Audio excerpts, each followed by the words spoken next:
अरस्तु के राजनीतिक विचारों की श्रृंखला में आज हम अध्ययन करेंगे अरस्तु के क्रांति संबंधी विचारों का।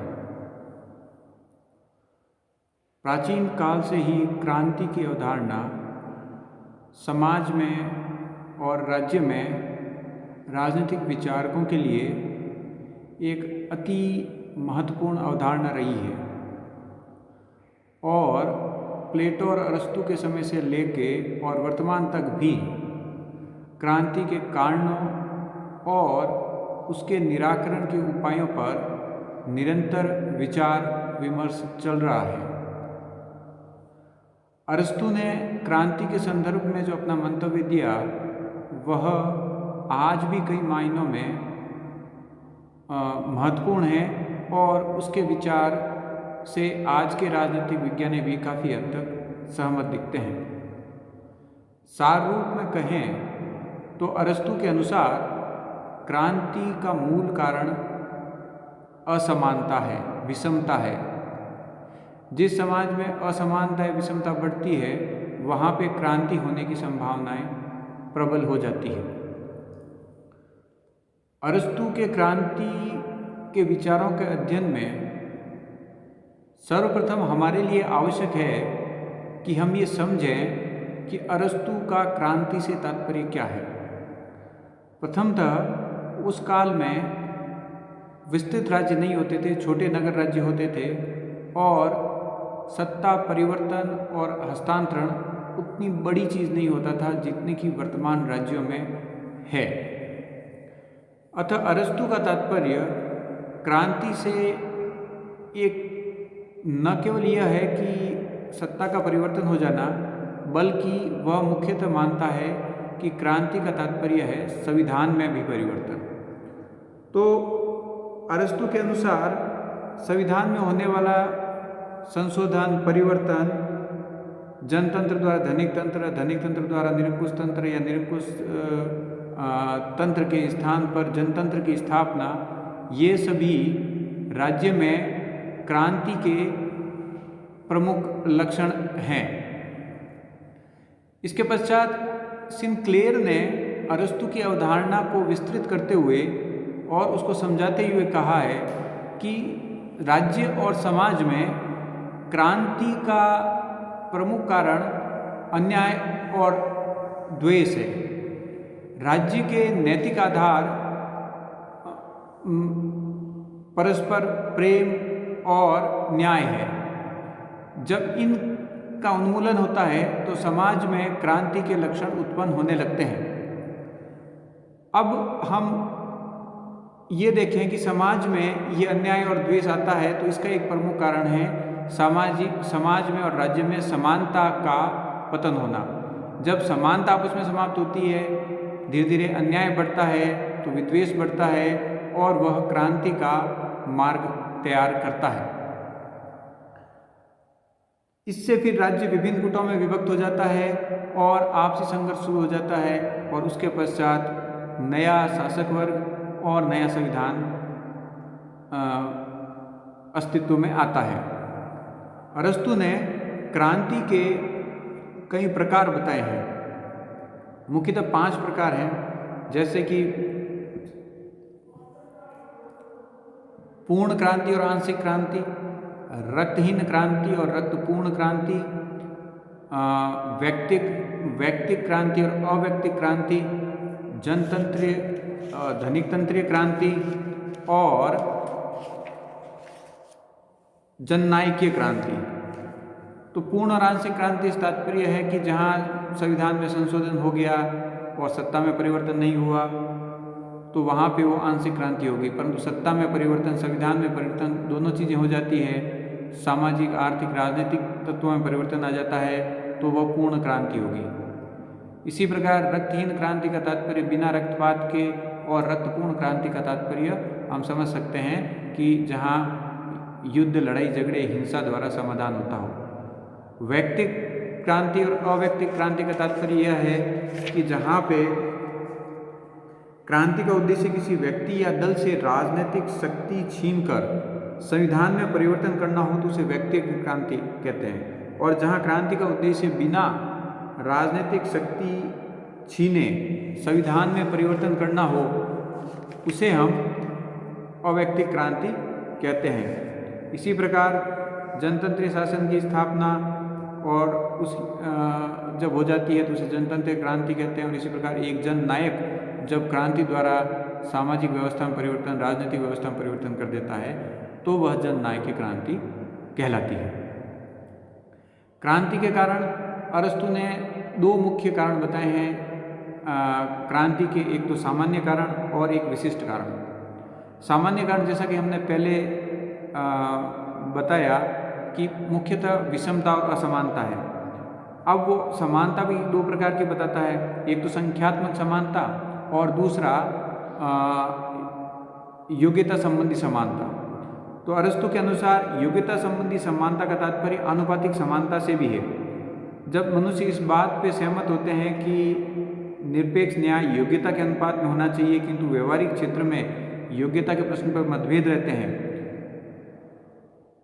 जनतंत्र ये समझते हैं कि सब मनुष्य समान हैं, इसलिए प्रत्येक व्यक्ति स्वतंत्र है और उनमें हर तरह की समानता होनी चाहिए, तब क्रांति का भाव उत्पन्न हो जाता है। इसके विपरीत धनिक तंत्र में अगर हम देखें तो धनिक तंत्र ये मानते हैं कि मनुष्य में धन की विषमता है, या जो धनिक है वो ज़्यादा योग्य हैं, अतः उन्हें शासन में हक मिलना चाहिए और उन्हें केवल जनतंत्र में इसलिए परिष्कृत नहीं कर दिया जाना चाहिए कि वह सीमित हैं या वो भी सबके समान ही है क्योंकि उनकी योग्यता उच्च है।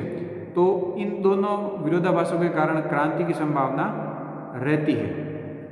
अब विशिष्ट कारण वो अनेकानेक गिनाता है, जैसे वो ये कह रहा है कि शासकों में भ्रष्टाचार या लालच भी क्रांति का कारण है, शासन सत्ता का दुरुपयोग, अयोग्य व्यक्ति के हाथ में शासन आ जाना, अति सम्मान की लालसा, श्रेष्ठता की भावना, जहाँ समाज के कुछ लोग अन्य से अपने स्वयं को श्रेष्ठ समझते हैं तो वहाँ पे भी एक बड़े वर्ग में असंतोष उत्पन्न होता है, क्योंकि वह ये मानता है कि वो ही श्रेष्ठ नहीं है, दूसरे व्यक्तियों में भी उतनी योग्यता है, तो क्रांति का आधार तैयार होता है। मध्यम वर्ग के अभाव के कारण जो समाज में सामंजस्य होना चाहिए वो नहीं हो पाता, अत्यधिक गरीबी, अत्यधिक अमीरी के मध्य जब भेद बढ़ जाता है तो क्रांति होती है, अतः मध्य वर्ग का अभाव भी क्रांति का एक कारण है। इसी प्रकार आर्थिक असंतुलन समाज में बढ़ता है, वह क्रांति का कारण है। अगर विदेशी बहुल व्यक्ति राज्य में बढ़ जाते हैं तो क्रांति होती है। भय भी एक क्रांति का कारण है, क्योंकि अपराधी इस भय से क्रांति कर देता है कि उसे बड़ी सजा मिलेगी, या एक विशिष्ट वर्ग इसलिए क्रांति कर देता है कि उन्हें लगता है कि उनकी योग्यता का सम्मान नहीं हो रहा है। विभिन्न वर्गों में आपसी घृणा है तो क्रांति हो सकती है। और पारिवारिक झगड़े, खासकर राजतंत्र में पारिवारिक झगड़े क्रांति का कारण है।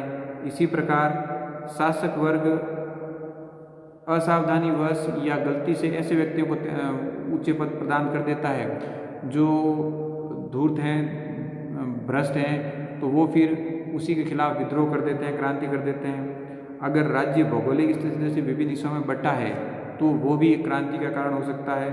ऐसे ही शासक के या प्रशासन वर्ग के प्रमाद के कारण भी क्रांति हो सकती है। निर्वाचन में षड्यंत्र हुआ है, बिना निष्पक्षता के चुनाव हुआ है या निर्वाचन हुआ है तो वह भी क्रांति का एक कारण बनता है। और शासक कई बार छोटे बड़े अल्प परिवर्तनों की उपेक्षा कर देता है, वो भी क्रांति के कारण बन जाते हैं। और कई बार विरोधी विचारधाराएं समाज में परस्पर बढ़ने लगती है तो क्रांति होती है।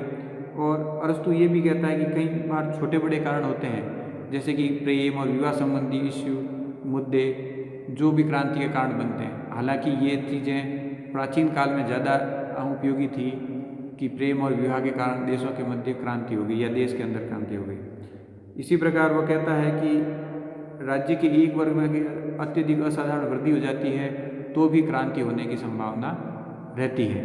अतः वर्गों के मध्य समानता और संतुलन वो आवश्यक मानता है। फिर समानता का तात्पर्य केवल ये नहीं कि सभी व्यक्ति पूर्णतः समान हैं, योग्यता का समान होना चाहिए और योग्यता अनुसार पद मिलने चाहिए। फिर भी न तो अत्यधिक गरीबी बढ़नी चाहिए, न ही अत्यधिक अमीरी बढ़नी चाहिए। इन दोनों के मध्य पारस्परिक संतुलन होना चाहिए, व्यक्तियों का सम्मान होना चाहिए और सुदृढ़ शासन व्यवस्था स्थापित करनी चाहिए, अच्छे व्यक्तियों को लाना चाहिए ताकि क्रांति के कारणों को निस्तारित किया जा सके। अब वो विभिन्न शासन प्रणालियों में विभिन्न कारणों का विवेचन करता है जिसके कारण क्रांति होती है। जैसे प्रजातंत्र में वो कहता है कि समानता की भूख, उसकी प्राप्ति सबसे बड़ा कारण है, और इसके अलावा जनसाधारण को शासकों के समान सद्गुणी समझना, कानून के बजाय जनसाधारण को अति उच्चता दे देना, नेताओं के स्वार्थ, ये प्रमुख कारण हैं प्रजातंत्र में क्रांति के।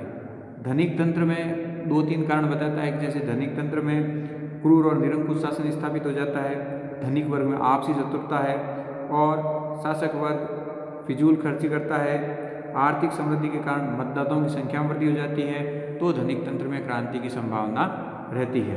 इसी प्रकार कुलीन तंत्र में क्रांति का कारण वह बताता है कि जनसाधारण में यह भावना की श्रेष्ठता में शासक वर्ग के वे अनुरूप हैं, इसलिए क्रांति होने की संभावना रहती है। अगर वहाँ कुलीन तंत्र में प्रतिभाशाली व्यक्तियों का सम्मान नहीं होता है तो क्रांति होने की संभावना रहती है।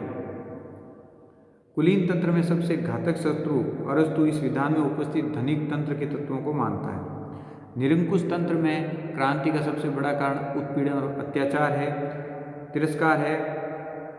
राजतंत्र में परिवार की आंतरिक कलह क्रांति का प्रमुख कारण मानता है। अगर क्रांति को रोकना हो तो उसके वो विशिष्ट उपाय बताता है। उसका ये मानना है कि संविधान के प्रति आस्था पैदा करनी चाहिए, विभिन्न वर्गों की शक्ति पर नियंत्रण रखना चाहिए, पदों का उचित और योग्यता अनुसार वितरण होना चाहिए, राज्य को बहुत जल्दी परिवर्तन नहीं करने चाहिए, आर्थिक असमानता को कम करना चाहिए, मध्यम वर्ग को बढ़ावा देना चाहिए, धनोपार्जन की भावना पर नियंत्रण रखना चाहिए, राज्य पदाधिकारियों को बड़ी लंबी अवधि के लिए पद नहीं देने चाहिए और पद परिवर्तन करने चाहिए, कानून का शासन होना चाहिए, विदेशी समस्याओं की तरफ जनता को जागरूक करना चाहिए, शासकों में परस्पर सद्भाव होना चाहिए और विरोधी प्रवृत्ति के लोगों के हाथ में शासन वितरण करना चाहिए ताकि अधिक शक्ति संग्रहण न हो सके। अगर राजतंत्र में क्रांति रोकनी है तो कहता है कि परस्पर समभाव होना चाहिए। निरंकुश तंत्र में रोकनी है तो वहाँ के शासक को ध्यान रखना चाहिए कि अत्यधिक अत्याचारी न हो और जनता को ये लगे कि वह सार्वजनिक हित में ही जो भी कदम उठा रहा है सार्वजनिक हित में है। इसी प्रकार प्रजातंत्र में संपत्ति को बहुत अधिक धनिकों की संपत्ति को बहुत अधिक नहीं छीनना चाहिए ताकि धनिक वर्ग क्रांति न करे। कुलीन तंत्र में पदों का वितरण मध्यम वर्ग को भी किया जाना चाहिए और विभिन्न वर्गों में सामंजस्य रखना चाहिए। इस प्रकार धनिक तंत्र में वो कहता है कि गरीबों का पूरा ध्यान दिया जाना चाहिए और धनतंत्र में संपत्ति को ही मतदान का आधार माना जाता है, अतः उसका मूल्यांकन प्रतिवर्ष होना चाहिए। तो अरस्तु विभिन्न वर्गों में क्रांति, विभिन्न शासन तंत्रों में क्रांति रोकने के उपाय बताता है, सामान्य उपाय भी बताता है।